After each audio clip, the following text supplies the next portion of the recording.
करोड़ से ज्यादा का बजट है। तो ऐसे में चुनाव भी नजदीक है और जनता को कहीं ना कहीं इस बात का बहुत देर से इंतजार था कि ऐसा बजट आए जो हर वर्ग के लिए एक लाभदायी साबित हो। तो ऐसे में एमएसएमई सेक्टर से लेकर स्वास्थ्य सुविधाओं से लेकर शिक्षा के नजरिए से लेकर ये बजट कितना खास होने वाला है?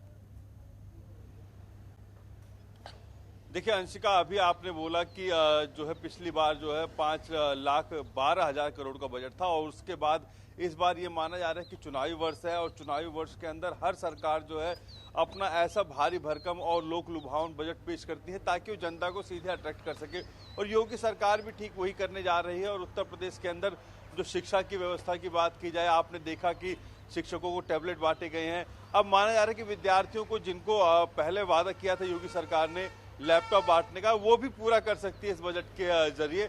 और इसके साथ साथ जो और भी योजनाएं चल रही हैं विकास कार्य की, उनको पूरा कर सकती है। इसके साथ साथ शिक्षा के साथ एमएसएमई सेक्टर जो एक बहुत बड़ा सेक्टर है पूरे उत्तर प्रदेश का, उसको और मजबूती दे सकती है सरकार, क्योंकि कई जो नए नए युवा हैं जो रोजगार नहीं मिल पा रहा है जिनको, उनको इसमें समाहित करके उनकी जो है खुद स्वावलंबी बनाते हुए दूसरों को रोजगार देने के लिए जो है एमएसएमई सेक्टर को बढ़ावा मिल सकता है। तो ऐसे कई सेक्टर हैं जिसमें उत्तर प्रदेश की सरकार जो अपने इस बजट के अंदर रख सकती है। और आने वाले समय की अगर बात की जाए विधानसभा चुनाव की, तो उससे असर भी पड़ सकता है। लेकिन सबसे बड़ी बात है कि योगी सरकार जो है आज जो अपना भारी भरकम बजट पेश करेगी, उसमें महिलाओं की बात की जाएगी, उसमें शिक्षा की स्थिति रहेगी और स्वास्थ्य की बात की जाए तो मुख्यमंत्री के कार्यकाल का ये आखिरी बजट है जो आज पेश किया जाएगा रामानुज।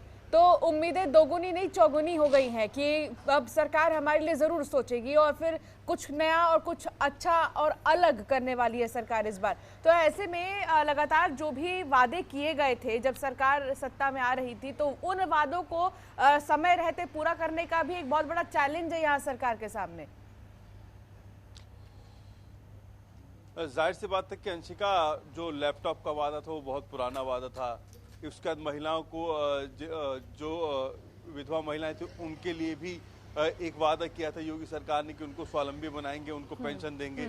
उस वादे को भी पूरा कर सकते हैं। और ऐसे कई वादे हैं जो कहीं ना कहीं उत्तर प्रदेश की सरकार के पास छूट गए थे, उनको अधूरा रह रहे थे, उसको इस बजट के अंदर समाहित करते हुए उन वादों को पूरा करेगी। और क्योंकि आपने देखा होगा कि कई ऐसी चीजें रही जो योगी सरकार ने उद्योगों को इतना तेजी से बढ़ाया, जो एमएसएमई सेक्टर को, और भी कई चीजें हैं। अब वैक्सीनेशन की अगर बात की जाए तो वैक्सीनेशन के लिए भी माने जा रहे थे इस बजट के अंदर प्रावधान हो सकता है कि आम जनता के वैक्सीनेशन के लिए जो है और बड़ा बजट, या कहें कि और बजट जो है अलग से पेश किया जा सकता है उसके अंदर, इस पूरे बजट के अंदर की अलग से धनराशि दी जा सकती है कि उत्तर प्रदेश में जो वैक्सीनेशन हो रहा है, जो आम जनता को वैक्सीनेशन होगा उसके लिए। तो जाहिर सी बात है कि अब इस भारी भरकम बजट के अंदर उत्तर प्रदेश सरकार अपने वादों को पूरा करने की कोशिश कर रही है। और इतना ही नहीं, अगर ये वादे पूरे होते तो जाहिर सी बात है कि जनता के बीच जाने में एक बड़ी आसानी होगी और गिनवा सकती है योगी सरकार कि आखिर जो उन्होंने कहा वो उन्होंने करा, उनकी कथनी और करने में फर्क नहीं है। तो ये सारी चीजें जो है कहीं ना कहीं इस बजट के अंदर समाहित करते हुए योगी सरकार अपने पुराने वादों को भी पूरा करने की कोशिश करेगी और इसमें नए आने वाले, या ये कहे कि जो इंफ्रा हो, उसके साथ साथ जो और गांव की इकाइयों को और मजबूत करने की बात कही गई थी, ये सारी चीजें इस बजट के अंदर समाहित हो सकती है। अंशिका जी, चलिए ठीक है रामानुज, बहुत शुक्रिया इस तमाम जानकारी के लिए। तो जिस तरीके से देखा जा रहा है कि लगातार बजट को लेकर तमाम कयास लगाए जा रहे हैं कि आखिर बजट में क्या कुछ खास होने वाला है, क्योंकि पिछले बार का जो बजट था उसके मुकाबले इस बार की रकम थोड़ी ज्यादा है। तो ऐसे में सरकार उन तमाम वर्गों को खुश कर सकती है जिन्हें बेसब्री से इंतजार था। अब आपको ग्राफिक्स के जरिए दिखाते हैं कि इस बार यूपी का बजट आखिर क्यों खास है। एक के बाद एक ग्राफिक्स के जरिए समझाते हैं। बजट का जो आकार है वो 5.5 लाख करोड़ से ज्यादा का अनुमान लगाया जा रहा है। पहली बार पेपरलेस बजट पेश करेगी योगी सरकार। देश के सबसे बड़े राज्य में ई बजट पेश होगा। बजट को पुस्तिका से नहीं बल्कि टैबलेट से पेश किया जाएगा। 2021 से 22 में योगी सरकार के मौजूदा कार्यकाल का ये आखिरी बजट है। तो उनके कार्यकाल का ये आखिरी बजट है। तो ऐसे में एक चुनौती और भी है कि कार्यकाल के खत्म होते होते एक राहत जनता को दी जाए। अब आपको बताते हैं कि इस बार बजट में योगी सरकार जनता को क्या तोहफा दे सकती है। वो तोहफे जिसकी कल्पना शायद बहुत कम लोगों ने की होगी। जनता को फ्री वैक्सीन का तोहफा मिल सकता है। गोरखपुर, प्रयागराज और वाराणसी को लाइट मेट्रो की सौगात मिल सकती है। बजट में तीनों शहरों की जो भी विकास कार्य हैं, तीनों शहरों की मेट्रो के लिए ऐलान हो सकती हैं। कॉलेज के छात्रों को टैबलेट देने का भी ऐलान हो सकता है। युवाओं के साथ किसानों पर खास फोकस रहेगा। इतना ही नहीं, आपको बता दें कि किसानों के लिए ड्रिप इरिगेशन को लेकर भी ऐलान हो सकते हैं। पुलिस मॉडर्नाइजेशन के लिए गृह विभाग को ज्यादा बजट मिल सकता है। तो मॉडर्नाइजेशन का दौर है और ऐसे में पुलिस मॉडर्नाइजेशन के लिए एक अलग बजट होगा। स्किल डेवलपमेंट को लेकर विशेष प्रावधान बजट में हो सकता है। जल शक्ति मंत्रालय के बजट में इजाफा होने की संभावना है। हर गांव को सड़क से जोड़ने का भी ऐलान संभव है। बजट में हर गांव को डिजिटल भी बनाने का ऐलान हो सकता है। ये वो तोहफे हैं जो आज मुख्यमंत्री दे सकते हैं। हर गांव में बैंक खोलने की भी बात हो रही है। हर घर में भरपूर बिजली की सौगात भी संभव है। बिजली की समस्या कई सारे गांव में अब भी है और ऐसे में भरपूर बिजली की सौगात भी संभव है। इस बार के बजट के ये तोहफे हैं। हर परिवार के एक युवक को रोजगार की गारंटी देने की भी तैयारी सरकार की तरफ से की जा रही है।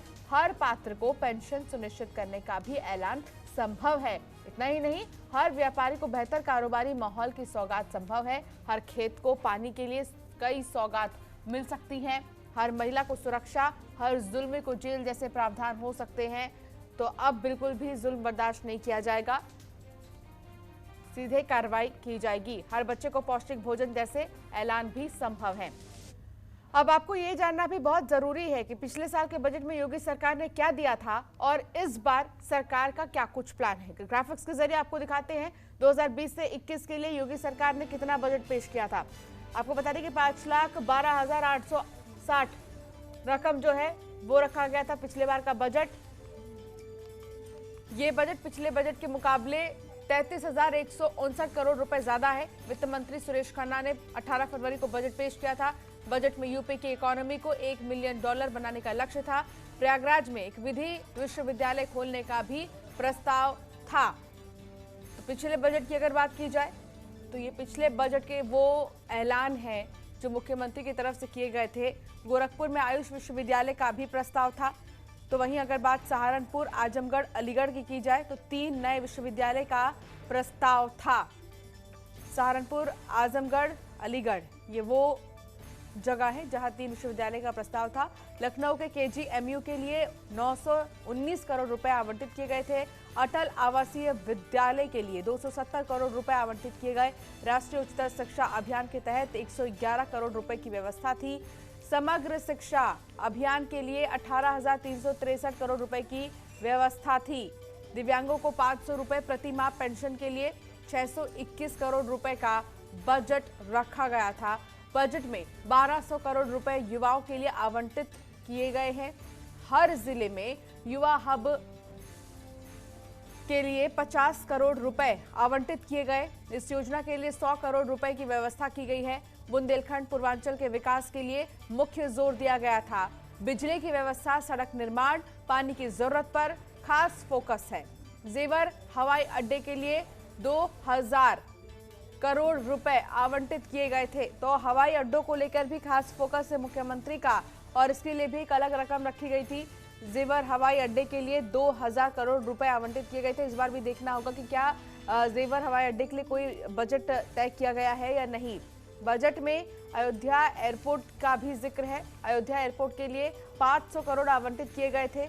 गोरखपुर, अन्य शहरों में मेट्रो के लिए 200 करोड़ का बजट था। कानपुर मेट्रो के लिए 358 करोड़ रुपए आवंटित हुए थे। दिल्ली में मेरठ के बीच रैपिड ट्रांजिट सिस्टम के लिए नए करीब 900 करोड़ का बजट था। गंगा एक्सप्रेसवे के लिए 200 करोड़ रुपए आवंटित किए गए थे। तो ये पिछले बजट में क्या कुछ खास था आपको ग्राफिक्स के जरिए हम दिखा रहे हैं और इस बार के बजट में क्या होने वाला है वो भी आपको बताएं। खबरों के निष्पक्ष विश्लेषण के लिए सब्सक्राइब करें Jantantra TV and press the bell icon. Never miss any update.